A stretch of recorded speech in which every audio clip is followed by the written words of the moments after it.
guys, it's Victoria and welcome back to FemmeHead. Today I want to talk about some of my money rules. I'm not like a financial planner or really that financially savvy, but I get asked a lot to talk about my relationship with money, my money mindset, and kind of all those things. And I feel like I'm still on my journey, but nevertheless, I wanted to just come on here and share the rules that I have for myself. So I had to sit down and think through what are my rules and how do I share those with others. I'm just gonna kind of go through all of it, and then I'm gonna end it with additional rules that you could add for yourself that I already follow. I already follow all of these, and we'll just get into it. The first thing, my first rule, and the rule that everyone should have, is do not ignore money. Do not ignore your financial situation, no matter how uncomfortable it makes you, no matter how much anxiety it gives you, because ignoring it is only going to make it worse, and it's only going to make you feel worse. There have been so many times where I've been stressed about money, and then when I take the time to sit down and actually look at where I am, what money is coming in, what money is going out, I'm like, hey, I'm actually doing better than I thought I was. Why was I spending all that time being stressed when I could have just sat down and figured out that I'm fine? Take the time, and it's suggested to do this once a week, but I do it more of once a month, to sit down and look at where you're at. Look at your bank accounts, look at your credit cards. Wherever you have money, take a moment and just sit with those things and look at what's going on. Because I run my own business, I have to keep track, or I should keep track of finances. So when taxes come, I'm not slapped in the face with you gotta figure everything out. So I try to keep track of my income and expenses month to month, so when tax season rolls around, it is not such a cluster. And I've been doing so much better this year and keeping my receipts and those sort of things. So just knowing where you're at financially, knowing what money's still coming in, what money you still owe for stuff. And I think just having a grasp of what's going on just gives you peace of mind that you didn't have before. And if you're new to personal finance, a great thing to do, well, there's a lot of great things you can do. Look at what you're making each month. Look at your your hard expenses, rent, groceries, utilities. Groceries you can manipulate a little, but things like rent you can't, unless you realize, you know what, I'm paying way too much for the place I live in. I should downsize and move to a smaller place or move to a different part of town so I save money on rent. So look at where your money is coming from and where it is going, and look at where it is going and if you can alter any of those things. Something that I did for a long time that I don't do anymore, but I think it is super beneficial, is writing down every single dollar that comes in and goes out. And there is something magical about keeping that close of an eye on your finances, to the point to where it keeps you from spending money, because you don't want to have to write it down.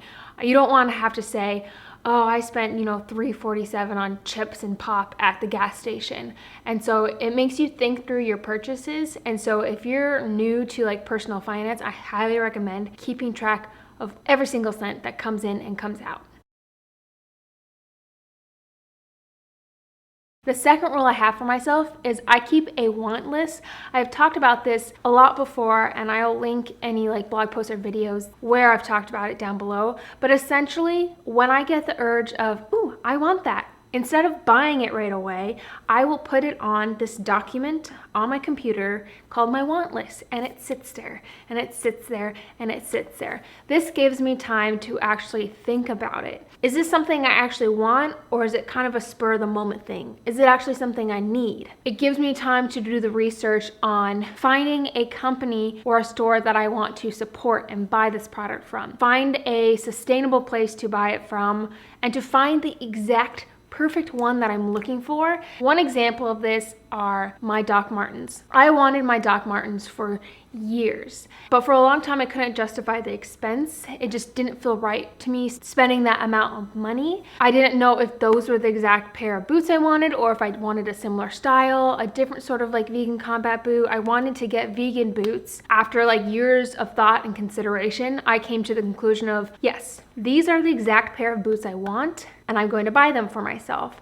And then when I was in San Francisco and there was an actual actual Doc Martens store that I could go to, because there's certain things you can buy online and it's really easy, but anything clothes wise is really hard to buy online. It always looks different on you, whatever it is. And there was a few questions I had about the Doc Martens, you know, were they too shiny? Were they too like clunky? And I really wanted to see them on myself. And so being able to go to the actual store and try them on, I ended up buying them right then and there, because I was like, yes, this is perfect. This is exactly what I want. And I wear them almost every single day now. I was also in a different financial position to where I could justify spending $140 or $150 on these vegan Doc Martens. My next recommendation, my next money rule is reading books about money. Educating yourself about money. It's such a taboo topic and people don't like talking about it even within your friends. But this was the very first book that me and my friend Tara read for our book club. It was a personal finance book. This one is called Financially Fearless. I highly recommend this one. This is kind of where my journey started. Always been money conscious and frugal and everything my entire life. That's just how I was raised. But actually educating myself was such a beautiful thing. And because of this, I started a retirement fund. There's probably some other things that I did. I recommend this book. Two other ones that I've read more recently. This one has an awful title, but it's actually really good.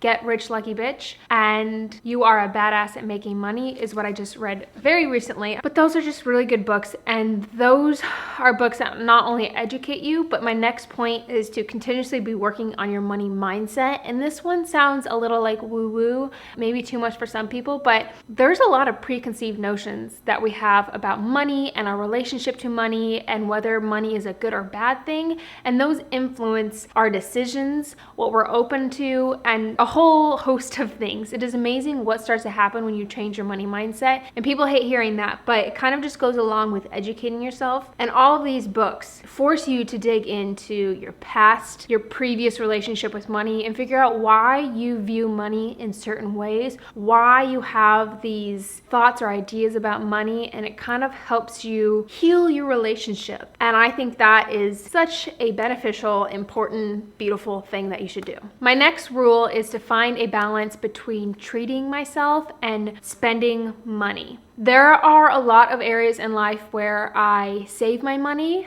and I will spend it on other things. Clothing, for example. I buy 99% of my things thrifted, and that really opens me up to spend money on other things that are more important to myself, like travel, skincare. I can't think of anything else. Finding the balance between, okay, do I really actually need this? Or, you know what? It's okay for me to go and get this coffee and pamper myself, or go and get my hair cut, get this facial, get this massage, do my nails, buy myself this jacket that I wanted for a long time, or this bag that I wanted for a long time. Being conscious about money and where you're spending your money kind of allows you to treat yourself and to really enjoy that instead of feeling guilty about it. Another example of this is coffee. Coffee is one of those things that if you buy a coffee from a coffee shop every single day, that adds up very fast. And it's a very small expense each day when you just look at it like, oh, $5, oh, $6. But if you multiply that over how many days you're actually getting coffee, it's a lot of money. So my balance for that is, if I'm working from home, I make my coffee at home and I love it and I love the process. If I'm going to be working from the coffee shop for a couple hours or the entire day, I will buy my coffee there. My next money rule, and this has always been a rule for me, is to never spend more than I have. And I'm talking about credit cards right now. I have a credit card solely to build my credit, and I will never spend more than I know I can pay off at the end of each month. And I always do pay off my entire credit card bill at the end of the month. I never make some big splurgy purchase without knowing that I have the money to back that purchase up. One example where you might spend more than you have is something like student loans, a home mortgage, a car payment. The only experience I have with any of these is student loans. And if you have the money, I highly recommend paying more than you owe each month. So I can't remember what I originally owed when I graduated from college each month, but I moved back in with my parents just because I didn't know what I wanted to do with my life, and there was no point in me like getting a place in Des Moines when I could just live with my parents and commute. And so that freed up a lot of expenses, and I could put a much larger sum towards my student loans. And I don't know what the exact number was, but I paid off a good chunk of my student loans in those first couple months of living with my parents. And then I eventually moved in with Michael and met him and all that stuff, and so I started paying for rent and groceries and all that. But I still continue to pay more than I owe because I paid so much up front. My monthly balance is either like $0 or $100. and I try to pay double or triple that. But I understand there are months where you don't have that extra money floating around, and so just pay your minimum balance. But if you do have a little extra cash, put more money towards your student loans, towards your home mortgage, towards your car payment. It may seem fruitless because it's such a large sum, but if you continuously put a little bit more, a little bit more, a little bit more, it's going to benefit you in the long run. Also, speaking of loans, pay off your highest interest rate first. I had 4 different student loans. 2 of them were like a 4.5% interest rate, and 2 of them were like a 3.4. And so I paid off the 2 with the higher interest rate first. I think I paid them off before, what's that called? You know how you have a grace period after you graduate where your loans, the interest doesn't kick in and you don't owe anything? I paid the high ones off in that time, and I understand like that's not a doable thing for everyone, but focus the bulk of your money on your higher interest rate debt, we'll say, first. Know your cut back when needed list. And what I mean by this is when everything's going great and you have extra money to spend, it's good to treat yourself. I have a mental checklist of the things that I know I can cut back on if I need to tighten up on my finances. Things like going to the coffee shop, eating out, going to the movies, buying clothes, getting my hair done, nails, makeup, skincare, all those things I know I can cut back on and they're not necessities. Just having that in the back of your mind, even if you never need to get there, but if you're feeling tight on your money month to month, look at where your money is going and you'd be surprised of all the little things you're spending money on that are adding up. And it kind of helps you to cut back on the unnecessary things until maybe you have the finances to spend on those things again. Now, there is so much more that goes into like personal finance and money and all of that. And I would love to like dig deeper into that if people want me to go more into a topic or they have questions. So if there's something in particular you want to know about, ask me down below and I may or may not get into it. But this is just kind of like an overview of the rules I try to live by within my financial situation. I don't know. These are some of my money rules I wanted to share with you. Thank you for watching today's video. I hope you enjoyed it. Give it a thumbs up if you like the money topic. Don't forget to subscribe to FemmeHead for more of moi. And I'll see you guys in my next video. Bye.